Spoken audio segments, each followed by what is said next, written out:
Ikaw ang aking tala sa gabing madilim. Ikaw ang bawat sana sa lahat ng hiling.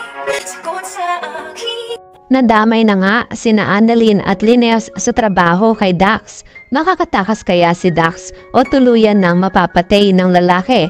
Malakas na mag-asawang sampal naman ang inabot ni Moira mula sa mga palad ni Chang Susan. Abot kamay na pangarap. Dumalaw sina Chang Susan at Josa kay Mildred sa kulungan.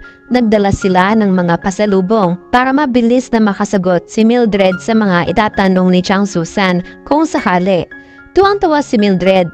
Tinutukso pa nga ni Mildred ang idol niya dahil asensado na. Kinamusta naman ni Chang Susan si Moira kay Mildred? Hirap na ba? Kinuwento ni Mildred na nahihirapan si Moira at kagabi nga lang, muntikan na siyang matodas. Akala kasi ni Madam Lotus siya ang pinapatumba ni Moira. Nagtaka si Josa. Pwede pala yun? Magtumba dito? Sumang-ayon si Chang Susan pero nagtataka siya. Nagtanong siya kay Mildred, malakas ba si Moira dito? Sagot naman ni Mildred, syempre, hindi. Nagtawanan sila. Sabi pa ni Mildred, alam ko may papatumbayan si Tanyag. Alam ko ngayon yun eh. Siya, eto na naman ako ang daldal ko eh. Ayoko na nga. Nabigla si Chang Susan. May ipapatumba si Moira? Sino? Tahimik pa si Mildred. Pinilit siya ni Chang Susan. Tinakot na hindi makakatikim si Mildred ng dala niya. Maya-maya ay napakwento na nga si Mildred. Eto na nga, may pinapatumba si Tanyag. Yung witness daw sa kaso niya. Dax ba yun? Dax? Nabigla na naman si Chang Susan. Si Dax? Si Dax? Naku, kapag namatay si Dax, hihina ang kaso ni Moira. Nagdagdag impormasyon pa si Mildred. Pero alam ko, hindi pa natutumba. Kasi may kasama raw na mag-ina. Biglang kinutuban si Josa. Mag-ina? Sino yun? Napatingin siya agad kay Chang Susan. Chang, baka ho sina Linnes at Annalyn yun. Natataranta bigla si Chang Susan. Napatayo pa siya. Kinuha ang cellphone na tatawagan niya si Linnes. Kaso hindi sinasagot ni Linnes. Sabi ni Josa, baka nakasilent ang phone niya. Si Annalyn na lang ang tawagan. Sinubukan agad ni Chang Susan na si Annalyn ang tawagan. Kinakabahan na siya. Si Annalyn pala ay nanggaling sa banyo. Maya-maya ay natanggap niya ang tawag ng lola niya. Laking pasasalamat ni Chang Susan nang marinig niya ang boses ni Annalyn. Tinanong agad niya ang apo, Annalyn, kasama mo nanay mo? Nung sumagot ng oo si Annalyn, mas lalo kinabahan si Chang Susan. Magkasama nga sila. Tinanong agad niya kung nasaan sila. Sinabi ni Annalyn kung saang restaurant sila. May imimit kasi ang nanay niya. Kabado pa rin si Chang Susan. May imimit kayo? Si Dax ba yan? Sabi ni Annalyn, paano niyo po nalaman? Napasigaw na si Chang Susan. Si Dax nga. Annalyn, makinig ka sa akin. May papatay kay Dax. Umalis kayo dyan at baka pati kayo madamay. Bigla naman nang hindi na marinig ni Annalyn ang mga boses at salita ni Chang Susan. Sigaw ng sigaw si Chang Susan. Pinapaalis niya ang mag-ina pero hindi siya naririnig ni Annalyn. Hanggang sa malobat na nga ang battery ng cellphone ni Annalyn. Naiiyak na si Chang Susan. Agad naman tumakbo si Annalyn kay Linnes.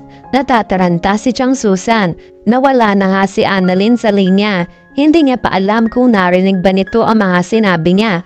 Sabi ni Mildred, naku, tingnan mo nga naman ang pagkakataon. Magkakasama yung tatlo. Baka madamay yung mag-ina na yan. Pag ganyan pa naman, wala nang pake, basta maitumba yung target. Nagkatinginan sina Josa at Chang Susan, abot-abot ang kaban nila at natatakot. Sa kabilang banda, nakarating na si Annalyn kay Linnes. Humahangos siya. Sinabi niya na tumawag sa kanya si Lola pero nalobat ang cellphone niya. Baka pwedeng mahiram ang cellphone ng nanay niya. Payag naman agad si Linnes. Tinanong niya kung ano ang sinabi ni Chang Susan. Sabi ni Annalyn, ang sabi daw po niya, alam niya ang kikitain natin ay si Dax. Nagtataka si Linnes. Bakit naman yan nalaman yon? Nagtataka rin si Annalyn. Hindi ko nga rin po alam eh. Tas hindi ko po siya gaano maintindihan. Pero para po may kinalaman kay Dax. Sabi niya po, umalis na daw po tayo I'm always learning. I love it. I feel like I'm growing and I'm investing in myself. With G-Stocks and just may kinalaman kay Dax. Sabi niya po, umalis na daw po tayo agad dito. Natatakot na si Annalyn. Narinig ito ni Dax. Siya rin biglang naging alerto at tumingin sa paligid. Nagmamasid siya kung may mga taong kakaiba ang kilos. Sa pagkakataong ito, naghahanda na nga ang tao ni Ninang. Nakaramdam din siya na alam na ng target niya ang plano niya. Gusto na umalis ni Annalyn dahil ang lakas na ng kaba niya. Napatayo si Dax dahil may isang kahina-hinalang waiter ang papalapit sa kanila. Naglabas na ito ng barel. Dahil nag-iba nga ang reaksyon ni Dax, napansin ni na Annalyn at Linefs ito. Napalingon rin sila sa waiter na papalapit sa kanila. Agad na nagpaputok ang lalaki. Nagsabi ang pulis na dumapa sila. Napadapa si Lynette. Inara ng mga pulis ang lalaki. Nakipagputukan rin sila. Nakatakbo si Dax. Hinila niya si Annalyn bilang pananggalam niya. Nabaril naman ng lalaki ang mga pulis. Hindi naman napuruhan ang mga pulis. Inabol agad ng lalaki si Dax. Wala na siyang pakialam basta kailangan mapatay niya ang target niya. Hanggang makarating sila sa labas, pinaputukan niya ang paa ni Dax habang bitbit si Annalyn. Natamaan at napatumba si Dax. Nabitawan ni Dax si Annalyn. Nung papuputukan na ulit si Dax ay nakalaban siya. Nahawakan ni Dax ang lalaki sa likuran at tinutusan si Annalyn na kuhanin ang baril dahil sa taranta naman ni Annalyn, hindi na nakapag-isip si Annalyn. Dinampot niya nga ang baril at tinutok sa lalaki. Inutusan siya ni Dax na paputukan ng lalaki dahil kapag siya ang mapatay ng lalaki, makakalaya si Moira. Nagdadalawang isip si Annalyn. Nakatutok ang baril sa lalaki. Maya-maya ay dumating naman si Linefs. Sinagawan si Annalyn. "Wag anak, Annalyn, wag mong gagawin yan. Wag mo hayaang mabahira ng kamay mo." Tumakbo siya papunta kay Annalyn at niyakap ito. "Annalyn anak." Tumakbo sila pareho para magtago habang ang dalawa naman ay naglalaban. Sa kulungan, panay ang follow-up ni Moira kay Ninang. Wala pa rin kasi balita tungkol sa trabaho niya. Usapan nila tatawag ang lalaki sa oras na magawa niya ang trabaho niya. Pero lumipas na ang ilang oras ay wala pa ring balita. Nag-iisip mabuti si Moira. Sabi niya kay Ninang, "Ninang, wala pa bang balita?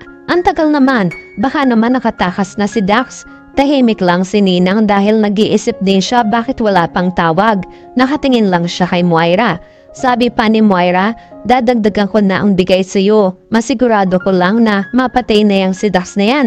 Nakatitig pa rin si Ninang. "Oo sige, maaasahan mo." Umalis na rin si Ninang. Maya-maya ay dumating naman si Chang Susan.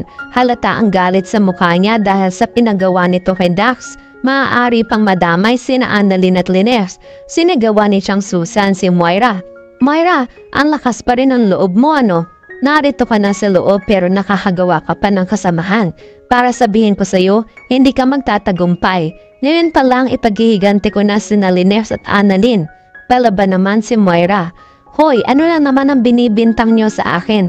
Kasalanan po pa rin ba kung tatanga-tangayang mag-inang yan?" Nagpantig naman ang tenga ni Chang Susan. Nilapitan niya pa. Binigyan niya si Moira na mag-asawang sampal. Para yan kina Annalyn at Linefs. Kulang pa yan dahil wala pa dyan ang paghihiganti ni na Doc RJ, Giselle at Don Pepe.